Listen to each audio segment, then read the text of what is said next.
প্রথমে মোচাকে আমি অল্প নুন আর হলুদ দিয়ে হালকা ভাপিয়ে তারপরে সেটাকে ঠান্ডা করে হাতে স্ম্যাশ করে নিয়েছি।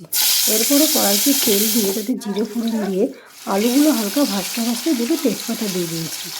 এরপরে সামান্য নাড়াচাড়া করতে করতে ওর মধ্যে আদা বাটা, জিরে গুঁড়ো, হলুদ গুঁড়ো দিয়ে সামান্য একটু জল দিয়ে তারপরে হালকা নেড়েচেড়ে নিলাম। এরপর তার মধ্যে আমি দিয়ে দেবো আগের থেকে ভেজে রাখা চিংড়ি মাছ। আর চিংড়ি মাছগুলোকে আবার নাড়াচাড়া করতে করতে সামান্য একটু গোটা গরম মশলা। তারপরে তার মধ্যে আমি দিয়ে দিয়েছি আগের থেকে স্ম্যাশ করে রাখা মোচাটা।